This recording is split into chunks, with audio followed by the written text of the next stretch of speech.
Good morning, Miss Salon people. How una dey do? I hope una dey do fine today. Una dey hear from two stakeholders in a salon. The one na a politician. Anybody wey don dey follow salon politics is sabi am.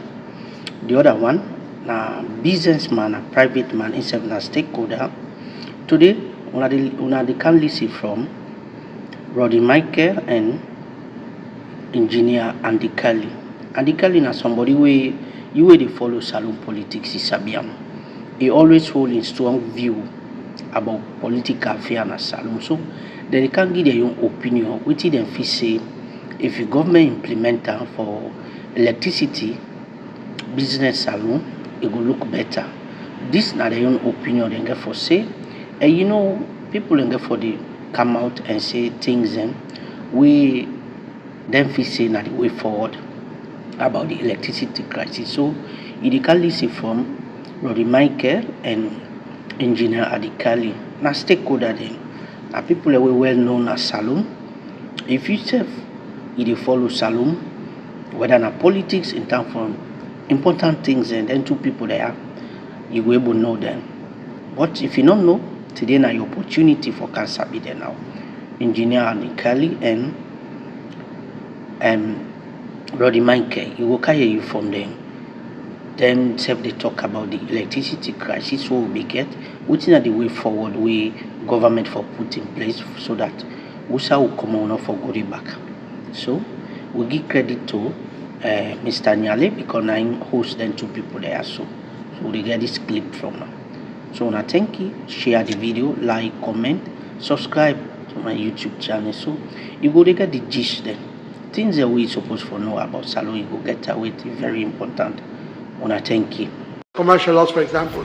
Commercial laws now, they want to know they pay electricity bills. The ministries, the departments, the agencies, the institutions, they want to receive electricity, they don't pay electricity bill. That's a loss in the commercial sector. That's our highest loss, 25 to 30%. Now, from the budget, you will see that government allocates to a vast majority of the MDAs and institutions allowances for electricity.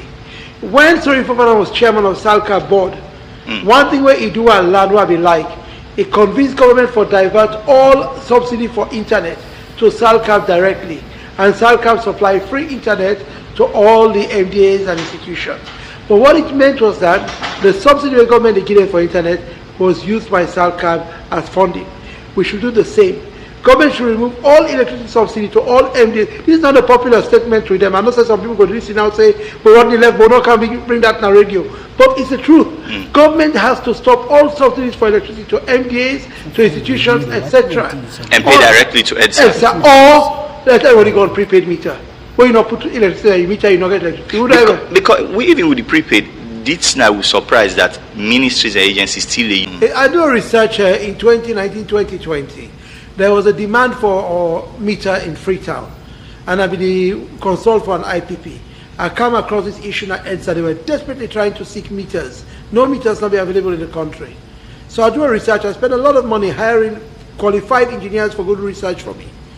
And we discovered at that time that a very large percentage, up to about 30-40% of people at that time not get meters at the house. And if you don't get meters at your house, how you consume electricity? Bypass cables. Right? Now, EDSA, with the support of World Bank, Ministry of Energy Policies, etc., they'll be able to get meters into the country. And they'll use it. In Bo, for example, meters came in.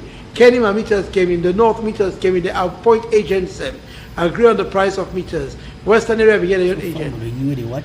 The fact is, prepaid meters is a solution as far as all these MDAs are concerned, because they want a subsidy. So if you want your subsidy, take your subsidy pay. But the question again is which type of meter? Because some of these meters with the ERI story say engineers can easily bypass them. Yeah. So the modern system now everywhere, people are using smart meters. Now the technical people like Andrew and others, I will never compare myself as knowledgeable like them, will give us more insight into the possibility of smart meters, how more efficient it can be, how you can clamp down on electricity theft, etc., etc. But I know say EDSA don't make requests for the last few years for smart meters. But nobody has been encouraging that topic because again, the political issue and all that. So there are factors that you have to look at. And Jawad, honestly speaking, it is easy for you and me for pointing fingers at the Ministry of Energy, at EDSA, at Finance. But no government can afford to subsidize energy by 20 million, 50 million, $10 million every quarter. No government in sub-Saharan Africa. So you have to move away from the subsidy, which was the right move government took in October. But what they did not do when they took that decision in October, like our Orlando said, was a gradual transition from subsidized energy to non-subsidized energy. They not cover the loopholes. And one of the loopholes was that they forgot to take into consideration that EDSA might charge 6 million per unit, but they're losing 55% on the system, whether technical, commercial, or collection losses. And therefore that 6 million will never, because you're collecting 6 million per unit, but you're paying cap power 22 cents when you take everything into consideration. You take the tariff, you take the capacity charge, you take the premium, you take everything into consideration, it comes to about 22 cents. But that 22 cents, you're actually paying them 44 cents, because half of that power doesn't go to the meter. It's wasted. It's wasted. So you're paying 22 cents for the unit where you don't use, which is enough for what EDSA is collecting. But then you pay another 22 cents for the losses on the system, which you're not collecting. So it's not possible for EDSA as it is today, whether you take Astaghfirullah, you bring Jesus Christ or Prophet Muhammad for go ahead EDSA, unless, like Ondukali has been emphasizing, unless you examine EDSA, examine the system, the contract, and everything, and cover up all these little loopholes, you're wasting your time. We're going to come back into this position in 3 months, in 6 months, where we owe car power another 10, 15, 20 million dollars. To the grid, for way to provide power. ESTA in losses, it continue for increase. So you have to sort out the fundamental problems with EDSA. As Rodney Dunn said, these technical and commercial losses, yes, for sort out all the problems, it costs a lot of money. The MCC will be a game changer. $450 million coming in, get a transmission line. Do you think there is an over-reliance on that money? No, not over-reliance, but even if MCC come in, it's not a quick fix, because it will take 5 years to implement the project. But in the long run, it will make it more sustainable, because we'll get a national grid, it will get more generation, it will fix out some of the problems there, even the management problems within the institutions there. However, having said that, within the money, I think say EDSA as it is now, or the power sector as it is, they get low-hanging fruits. There are things that they could be doing even without much money. Because, for example, the suggestion has been made that may they get an embedded advisor within EDSA.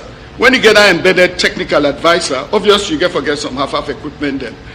You can measure what is happening, you can know what is happening, you can address the issue of collusion, you can sort out some small technical problems. And for example, the maximum demand customer, them big industrial commercial customers, some of them don't get the right metering. Some of them are not audited at all. So a lot of the losses, yes, individuals, then they lost money, but what about the big corporations, the big industries, the big commercial operators? Are they monitored properly? Even if you don't get them meters them, you can audit them. You use this power, you use pump, you use this, which is how many kilowatts you use for month, how many hours you run. You paying your bills. How many people they bypass in various areas? Talk to them. It's a community thing. If I may at one time been talk to them and say, look, I get for engage civil society for help now. When I go out to people and educate them. And this issue of tariff, I believe say the privatization thing, I'd like to come back to that. Because privatization can be in various forms. People then feel say privatization, I just go give somebody say caretaker. You can get partial privatization. Even management contract na privatization. We don't try management contracts then before NPA. It work, but it only they work for some time, because no sooner when the people then come out, they can't impose people then pant up.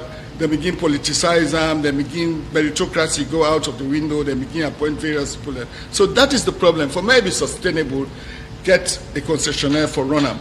There are various areas of the institution right now where you can run. The IPP is also, you can send a private sector participation, but get good agreements. Not just get IPP person, oh, I don't get this for 16 cents per kilowatt hour, I don't get this for that. Can you get better? How much would they pay for capacity charge? And there's a sense that waiting they happen with EDSA is not unique.